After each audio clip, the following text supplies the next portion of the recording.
Olá, meus irmãos, Deus os abençoe em nome de nosso Senhor Jesus Cristo. É uma grande honra e um grande privilégio estarmos aqui para mais essa conversa. Estamos nos aproximando da semana da Páscoa e temos muito o que recordar nessa Páscoa sobre o poder vivificador do Espírito Santo que foi prometido para a igreja aqui do tempo do fim, em Joel capítulo 2, a partir do verso 28, que a igreja receberia o poder vivificador do Espírito Santo, o mesmo Espírito que ressuscitou a Jesus de entre os mortos. Esse Espírito seria derramado sobre a igreja no tempo do fim, com o propósito de trazer a plenitude da palavra e trazer em ordem, primeiro, a ressurreição dos mortos e em seguida nós, os que ficarmos vivos, seremos transformados e juntos subiremos a encontrar o Senhor nos ares. Mas, como diz a Bíblia, eles sem nós não poderiam ser aperfeiçoados.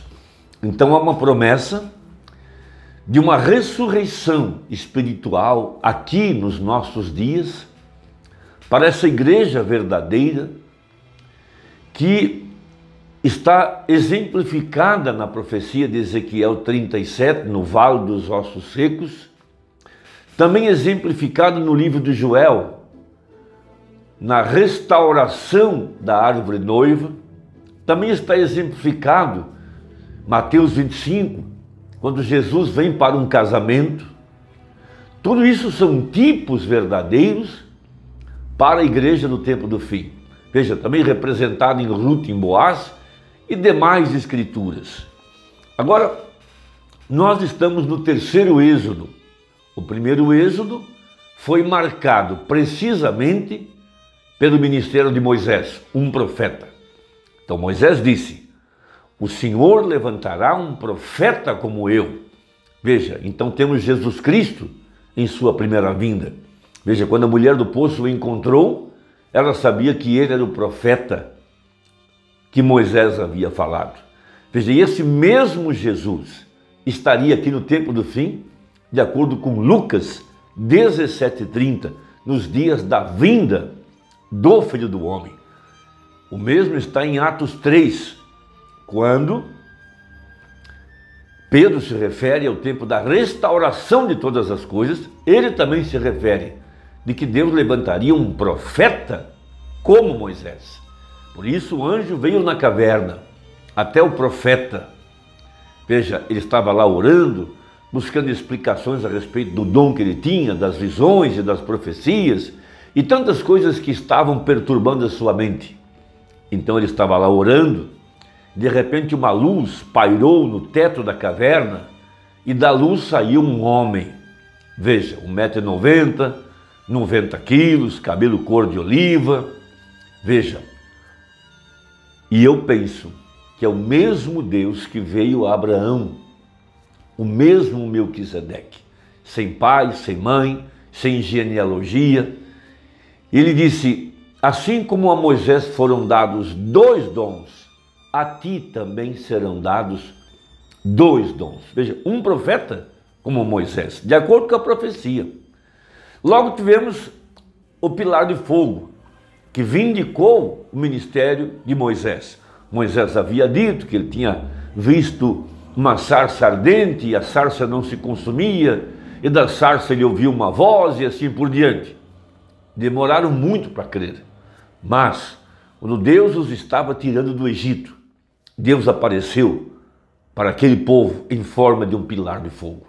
Então tivemos a nuvem guiando o povo pelo deserto, um profeta, um pilar de fogo, veja, identificando, veja, aquela Páscoa, havia um cordeiro sacrificial e o sangue aplicado na porta.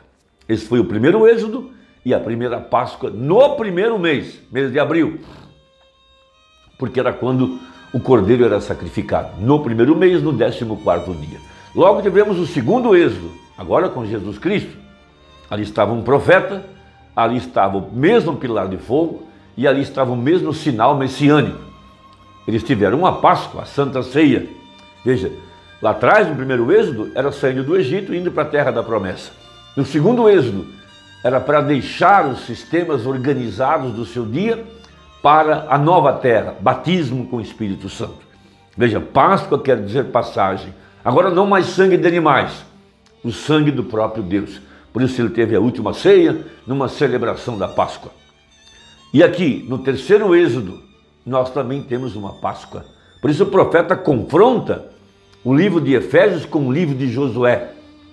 Veja, Josué santificou o povo, depois eles cruzaram o Jordão, do outro lado eles tiveram a circuncisão, porque ele não poderia dar a Páscoa para eles sem que eles fossem circuncidados. Depois de circuncidados, que representa o batismo com o Espírito Santo, uma mudança de natureza, eles comeram a Páscoa com o grão maduro da nova terra, que foi a festa das primícias, de acordo com a profecia. Veja, então lá estava Josué, e aqui nós temos agora o nosso livro de Efésios, também temos uma Páscoa. Veja, uma Páscoa de novo, pilar de fogo, um profeta, a nuvem, o sinal messiânico e o cordeiro pascual. O livro, Apocalipse 10, diz a Bíblia, vá até no anjo e toma o seu pedaço do cordeiro. Toma o livro e coma-o. Esse é o cordeiro pascual, nessa Páscoa. E agora estamos saindo, deixando essa terra espiritual e indo para o milênio glorioso aqui na frente, já com vida eterna, já com os corpos glorificados. Então nossa Páscoa está em Efésios capítulo 2. Por isso o profeta disse que haveria um novo Efésios dentro da era da Laodiceia, a era da noiva, também chamada, a era da pedra angular, um outro nome. Veja, mas também o novo Efésios, uma igreja liderada por um profeta, veja, pela mensagem profética. Veja, assim como Josué viu Deus em forma de um homem, nós também temos aqui no tempo do fim o sinal do Messias, nos dias da vinda do Filho do Homem, o mesmo anjo que veio a Abraão, tem vindo a nós também nessa Páscoa. Veja, e agora esse poder vivificador, vivificar, trazer a vida, essa é a nossa Páscoa, aqui dentro desse Efésios.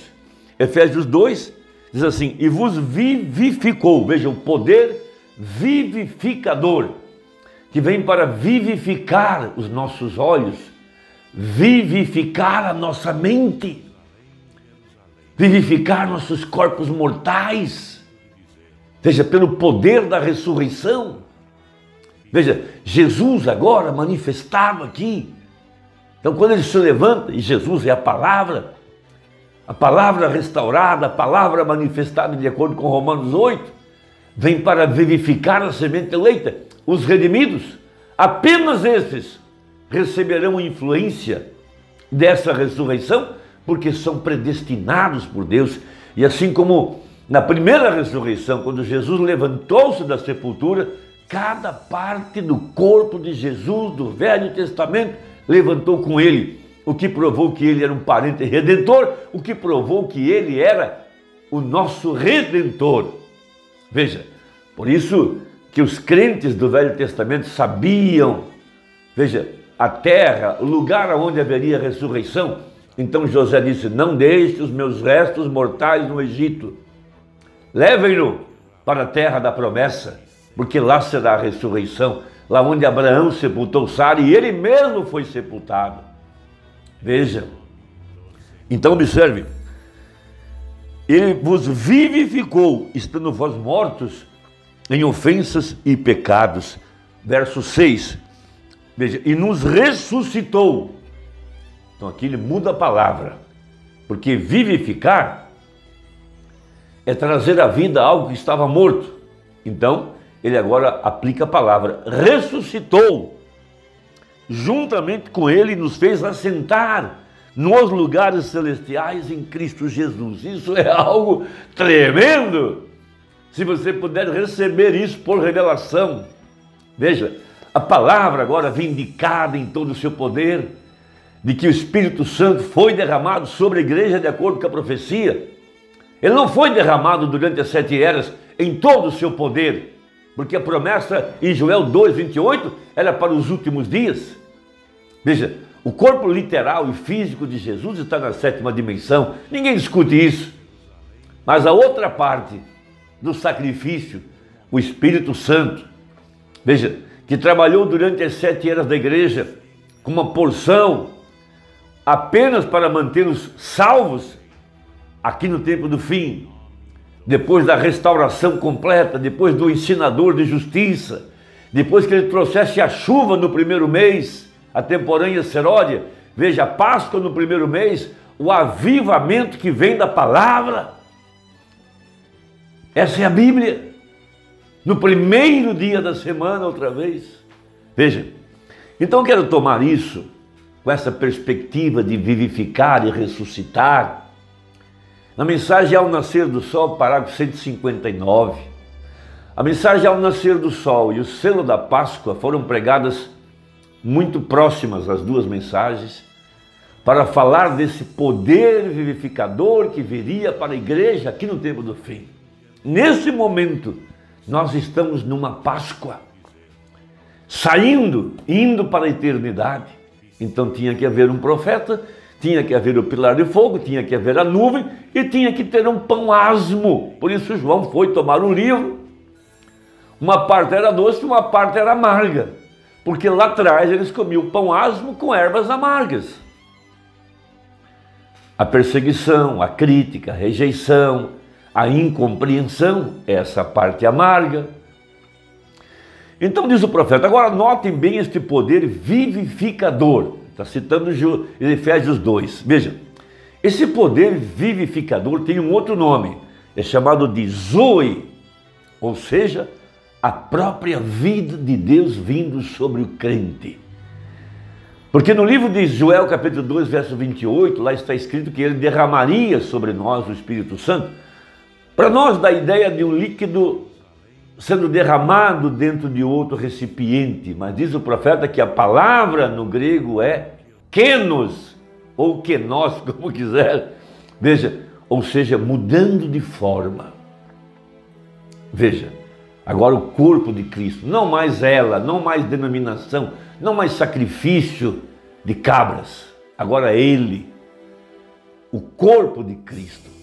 Veja, agora note bem este poder vivificador, esse poder que ressuscitou a igreja, guiando para a palavra. Ele não leva para um livro de psicologia, para um livro de teologia, porque o Espírito Santo vem precisamente para glorificar a Jesus, não a William Branham, Jesus, e Jesus é a palavra.